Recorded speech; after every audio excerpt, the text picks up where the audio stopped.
নমস্কার বন্ধুরা, সবাইকে শুভ সকালের অনেক অনেক শুভেচ্ছা জানিয়ে তোমাদের পছন্দের ধারাবাহিক অনুরাগের ছোঁয়ার আজকের পর্বের রিভিউ নিয়ে আমি চলে এসেছি তোমাদের সামনে। বাংলা সিরিয়াল সমাচারে তোমাদের স্বাগত জানিয়ে আজকের পর্বের রিভিউ আমি শুরু করছি। শুরুতে আমরা দেখতে পাচ্ছি যে এখানে সাক্ষ্যদীপ এসে উপস্থিত। এই যে রূপা যে মনে মনে চাইছিল যে এখনো আসছে না কেন, সে এটা সাক্ষ্যদীপের জন্য অপেক্ষা করছিল। সাক্ষ্যদীপকে দেখে তো সূর্য অবাক হয়ে যায়, খুব খুশিও হয় যে আপনি এখানেও। তখন যাই হোক, দুজন মিলে গল্প করতে থাকে। তখন দীপা ভাবছে আর কি, যে আপনি জানলেন কি করে যে আমরা এখানে আছি। তখন রূপা বলছে, আসলে আমি ডেকেছি, আসলে আমার একটা ছোট্ট টেস্ট আছে, সেটা দিয়ে আমি চলে আসব। আর খুব সাডেনলি আমি সেটা জানতে পেরেছি। তখন বলছে, আমি তো হঠকারিতার মধ্যে চলে এসেছিলাম, তাই তোমাদের কিছু জানাতেও পারিনি, তাই আমি সেটা যাব, পাপার সাথে গিয়ে দিয়েই চলে আসব। দীপা বলছে, তোর টেস্ট আছে? কই, তুই তো আগে আমাদেরকে কিছু বলিসনি। বলছে, দেখো আমি তো হঠাৎ করেই ব্যাপারটা জানতে পেরেছি, আর এর আগে হঠাৎ করে তোমাদের সাথে চলে আসার জন্য আমি সেটা বলতে পারিনি কাউকে আর কি। তখন দীপা মনে মনে সন্দেহ করছে, না, শুধুমাত্র টেস্টের জন্য রূপা তার পরিবারকে ফেলে চলে যাবে, এটা তো এমনটা কখনো হতে পারে না। দীপা বলছে, তুই সত্যি করে বলতো, কি লুকোচ্ছিস? তখন রূপা বলছে, না মা, তুমি ভুল বুঝছো, সেরকম কোনো ব্যাপার নেই। সূর্য বলছে যে, দেখ, আমরা যাই করি না কেন, আমি কখনোই চাইবো না যে তোদের কেরিয়ারটা নষ্ট হয়ে যাক। এদিকে সোনার কিন্তু ভালো লাগে না, সোনা রেগে যায়, বলছে, এই সিচুয়েশন থেকে কাটিয়ে ওঠার জন্যই তুমি এখান থেকে চলে যাচ্ছ রূপা, আর আমাকে তুমি বলো যে আমি নাকি সেলফিশ। আমাকে তুমি এই ব্যাপারে কোনো কিছু জানানোর প্রয়োজনও মনে করলে না। কালকেই তো আমাদের মধ্যে কথা হলো, কই তুমি তো এই সমস্ত কিছু আমাকে জানালে না। এই বলে সোনা কিন্তু রেগে ভেতরে চলে যায়, আর সূর্য সোনার পেছন পেছন যায় সূর্যকে বোঝাতে।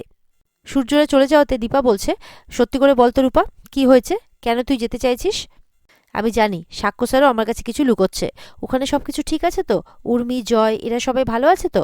সাক্ষ্যদীপ বলছে যে, হ্যাঁ হ্যাঁ, আপনি চিন্তা করবেন না, সবাই ভালো আছে, সবকিছু ঠিক আছে। রূপা সত্যি বলছে, একটা জাস্ট ছোট্ট এক্সাম, ও দিয়েই চলে আসবে, কোনো অসুবিধে হবে না। রূপা সাক্ষ্যদীপ হাজারো বোঝানোতেও দীপা কিন্তু বোঝে না, বলছে, না, আমি আপনাদের সঙ্গে যাব, আমি আপনাদেরকে বিশ্বাস করতে পারছি না। তখন সাক্ষ্যদীপকে রূপা বলছে, পাপা কিছু বলো না, মাকে বোঝাও না। সাক্ষ্যদীপ বলছে, আমি পারবো না রে, কারণ আমি জানি তোরা দুজনেই কতটা জেদি, তাই আমি তোদের দুজনের মধ্যে কাউকে বোঝাতে পারবো না। দীপাকে বলে, চলুন আমার সঙ্গে চলুন। কিন্তু রূপা কিন্তু সমানে না করছে, না মা, তুমি এখানেই থাকো, তোমাকে যেতে হবে না।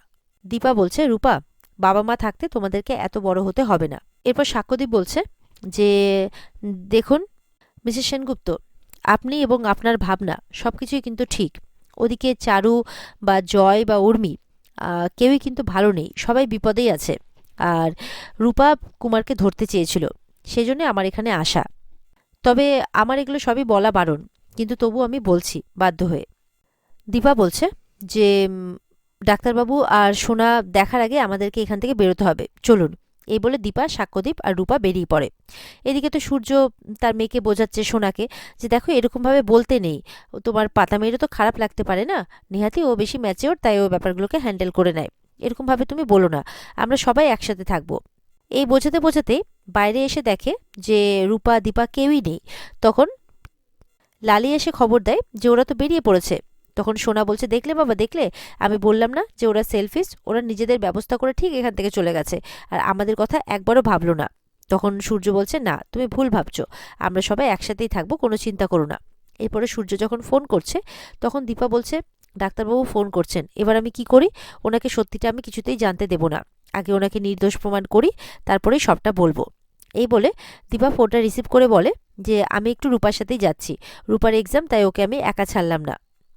এরপরে সূর্য বলছে, আমার অন্য কিছু মনে হচ্ছে দীপা, প্লিজ আমার কাছে লুকিও না, সত্যিটা বলো। তখন দীপা নেটওয়ার্ক প্রবলেম বলে ফোনটা রেখে দেয়। সোনা বলছে, দেখলে তো, মাও ঠিক নিজের ব্যবস্থা করে বেরিয়ে গেল, আর রূপা খুব স্মার্ট, ও তাই জন্য নিজের ব্যবস্থা আগে থেকেই করে রেখেছিল। বলছে, মাও চলে গেল, অবশ্য মার তো এটাই অভ্যেস, তুমি দেখলে তো বাবা, আবারও চলে গেল। সূর্য রেগে যায়, বলছে, চুপ, আবার একই রকম কথা, আবার উত্তেজিত হচ্ছে তুমি, মাথাটা ঠান্ডা রাখতে বলেছি তো, কেন উল্টোপাল্টা ভাবছো, অন্য কিছুও তো হতে পারে। পরে সূর্য ঠিক করে যে সূর্যও যাবে, বলে, চলো আমাদেরকেও যেতে হবে। সোনা বলছে, মানে কোথায় যাব আমরা? তখন লালি আসে, বলছে, তুই চলে যাবি ডাক্তারবাবু? বলছে, কিছু করার নেই, আমার মনে হচ্ছে ওরা অন্য কোথাও গেছে, ওরা আমাকে মিথ্যে কথা বলে গেছে, আমাকে যেতেই হবে। লালি তখন বলছে যে, তুই এক কাজ কর, তুই গেলে কাল যা, কারণ এখন গেলে কোনো গাড়ি ঘোড়া পাবি না। এদিকে দেখা যাচ্ছে উর্মি কাজ করতে করতেও সমানে তার সাথে হওয়া ইনসিডেন্টের কথাই ভেবে যাচ্ছে। উর্মির কিন্তু অন্যদিকে মন নেই, শুধুমাত্র মানে আলাদাইভাবে ভাবুক হয়ে আছে সে। এদিকে চারু আসে, এসে বলে, উর্মি কি হয়েছে তোমার? আচ্ছা ঠিক আছে, তুমি এই সমস্ত কিছু রাখো তো, তোমাকে এখন কিচ্ছু করতে হবে না, তুমি বসো, এগুলো পরে বরঞ্চ আমরা হাতে হাতে করে নেব।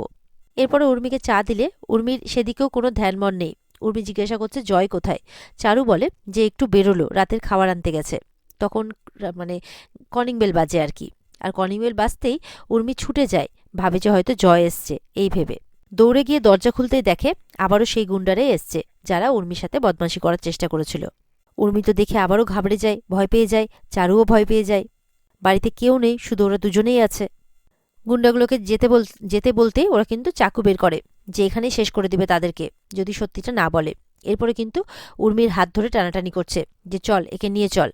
তখন চারু এসে বাধা দিলে চারুকে বলছে যে আপনি চলে যান, আপনার সাথে কিন্তু কোনো শত্রুতা নেই, আপনি এগুলোর মাঝখানে পড়তে চেন না, ও দীপার বোন, ওর সাথে আমরা বুঝে নেব সবটা। তখন উর্মিকে জিজ্ঞাসা করতে থাকে আর উর্মির হাত ধরে টানাটানি করতে থাকে। সেই সময় সেখানে জয় তার ছেলেকে নিয়ে চলে আসে। জয় বলছে এসব কি হচ্ছে আমার বাড়িতে। এই বলে জয় যখন গুন্ডাগুলোকে মারার চেষ্টা করছে, তখন গুন্ডাগুলো জয়ের গলায় চাকু ধরে, বলে সত্যি করে বল দীপারা কোথায় আছে। জয়রা তো কিচ্ছু বলে না, উর্মিরা বলছে কিচ্ছু জানি না আমরা, চারুও তাই বলছে। কিছুক্ষণ পর চারু তাদেরকে বাঁচাতে মানে বলে দেয় আর কি গ্রামের নামটা, যে ওরা যেখানে আছে ওদেরকে গিয়ে দেখে নিন। তখন গ্রামের নামটা শুনতেই গুন্ডাগুলো বলে ঠিক আছে, আমরা ওখানে গিয়ে দেখে নিচ্ছি, যদি না পাই না তাহলে তোদেরকে দেখে নেব।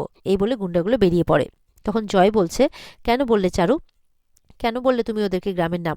চারু বলছে আমি বলতে চাইনি, কিন্তু এছাড়া আমার কাছে কোনো রাস্তা ছিল না। তখন উর্মি বলছে ওরা খুব ডেঞ্জারাস, এখন জানতে পেরে গেছে দিদিরা কোথায় আছে, এখন কি হবে?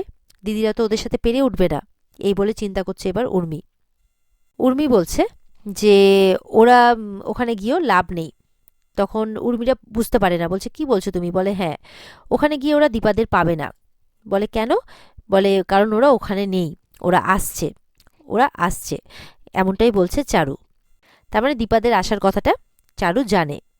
কিন্তু দীপা আর রূপা ওখানে না থাকলেও ওখানে তো সূর্য আছে, সোনা আছে, তাদের কোনো ক্ষতি হয়ে যাবে না তো? দেখা যাক। এদিকে কুমার কিন্তু তার লোকজনকে খুব মারধর করছে দীপাদের ঠিকানা জানার জন্যে।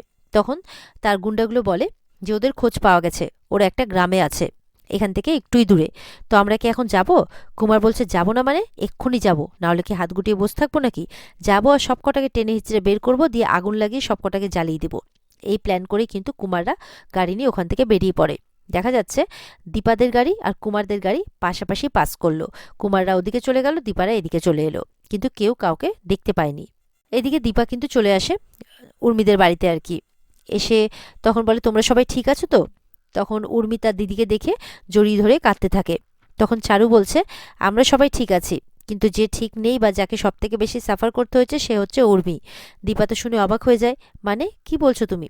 তখন চারু সমস্ত ঘটনাটা খুলে বলে যে কিভাবে তার বোনের উপর অত্যাচার হয়েছে। রূপাও সবটা শুনে খারাপ লাগে। এদিকে চারু সব ঘটনা খুলে বলার পর বলছে যে আমি ওদেরকে বলে দিয়েছি তোমাদের গ্রামের নাম, আমি জানি যে তোমরা ওখান থেকে চলে আসছো, আর সেই কারণে আমি ওদেরকে গ্রামের নামটা বলে দিয়েছি যে ওরা গিয়ে ওখানে তোমাদেরকে পাবে না। কিন্তু এসএস আর সোনা কোথায়? তখন দীপা বলছে আমি তো ওদেরকে কোনো কিছু না বলে এখানে চলে এসেছি, এটা আমি কি করলাম, এটা আমি কেন করলাম, এত বড় ভুল আমি কি করে করলাম? তখন চারু বলছে কি, ওরা ওখানেই আছে, এটা আমি কি করে ফেললাম? তাহলে কি হবে? ওরা তো যে কোনো মুহূর্তে ওখানে পৌঁছে যাবে, তুমি প্লিজ যে করে হোক এসএসকে কন্ট্যাক্ট করার চেষ্টা করো, এসএসকে বলো যে ওরা যাতে ওখান থেকে চলে যায়, নাহলে খুব বড় বিপদ। এবার তো সবাই চিন্তা করতে শুরু করে যে সূর্য আর সোনা তো ওখানেই আছে, তাহলে ওদের কি হবে? এদিকে দেখা যাচ্ছে কুমাররা কিন্তু পৌঁছে গেছে ওখানে। এদিকে কুমাররা সেই বাড়িতে পৌঁছতে সেখানে লালিকে দেখতে পায়। লালিকে দেখতে পেয়ে বলছে এই এখানে শোন, তুই কি এখানেই থাকিস? বলে হ্যাঁ আমি এখানেই থাকি। তখন সূর্য আর দীপার ছবি দেখায়, বলে দেখ তো এদেরকে চিনিস কিনা? বলে হ্যাঁ হ্যাঁ, এ তো ডাক্তারবাবু, এ তো আমাদের এখানেই থাকে। বলে তাই, এখন কোথায় রে? বলে এই তো এই ঘরটাতে ঘুমোচ্ছে। বলে কিন্তু তোরা কে, তোরা কি ইলাজ করাতে এসছিস নাকি? ওরা তো আজকে চলেও যেতে চেয়েছিল, আমি আটকে নিয়েছি। বলে বাবা লক্ষ্মী মেয়ে, তুই তো খুব ভালো মেয়ে দেখছি। তখন বলছে তোরা কি ইলাজ করাতে এসছিস? তখন বলছে তুই বড্ড বেশি কথা বলিস, কিন্তু তুই একটা কাজ করবি, তুই বলবি না যে আমরা এখানে আছি, বুঝতে পেরেছিস? এরপরে লালিকে সেখান থেকে পাঠিয়ে দেয়। আর কুমার উকি মেরে দেখে যে দুজন চাদর ঢেকে ওই ঘরটাতে ঘুমোচ্ছে। এরপরে কুমার বলছে ভেতরেই আছে, ঘুমোচ্ছে, আমরা মালপত্র নিয়ে আসি। তারপরে কেরোসিন তেলের জার নিয়ে চলে আসে আর গুন্ডাদেরকে ছিটাতে বলছে। গুন্ডারা সেই অনুপাতেই কাজ করছে, পুরো বাড়িতে কেরোসিন তেল ছিটিয়ে দিচ্ছে। ওদিকে লালি কিন্তু চুপ করে সবটা দেখছে। এরপরে দেখা যাচ্ছে যে পুরো বাড়িতে আগুন লাগিয়ে দেয় কুমার, আর ওং সোহা বলতে থাকে। লালি কিন্তু সবটাই দেখছে পাশ থেকে। কুমার তো আগুন ধরিয়ে দেয় আর বলছে দাঁড়া এটা একটু লাইভ শো দেখিয়ে দিই। তখন জয়কে ফোন করেছে, ফোন করে ভিডিও কলিং করেছে আর কি, দেখাচ্ছে যে কী রে দেখতে পাচ্ছিস? বলছে দাঁড়া আমাকে নয়, এই যে সামনে দেখ যেটা জ্বলছে। তখন মানে দেখাচ্ছে আর কি যে একটা বাড়ি পুরো আগুনে জ্বলছে। এটা দেখে তো জয় আর দীপা সবাই অবাক হয়ে যায়, সবাই ভয় পেয়ে যায়। আর ওদিকে কুমার কিন্তু খুব হাসছে, বলছে সব কিছু পুড়ে ছাই, সবাই পুড়ে ছাই, দেখ এবার কিন্তু তোর পালা, আমি আসছি, তুই চিন্তা করিস না। মানে এবার ক্ষতিটা জয়ের করবে। আর এখানে আজকের পর্ব শেষ হয়ে যায়। তো বন্ধুরা, এই ছিল আজকের পর্বের রিভিউ। আশা করি তোমাদের সবার ভালো লেগেছে। ভালো লেগে থাকলে কিন্তু লাইক আর কমেন্ট করে জানাতে ভুলবে না। আর পর্বের বিস্তারিত দেখতে অবশ্যই কিন্তু তোমরা স্টার জলসার পর্দায় যথাসময়ে চোখ রাখবে। আর আমাদের সাথে জুড়ে থাকার জন্য অবশ্যই আমাদের চ্যানেলকে সাবস্ক্রাইব করে দেবে। তাহলে দেখা হচ্ছে তোমাদের সাথে আগামীকালকে। ততক্ষণ সবাই ভালো থাকবে। টাটা।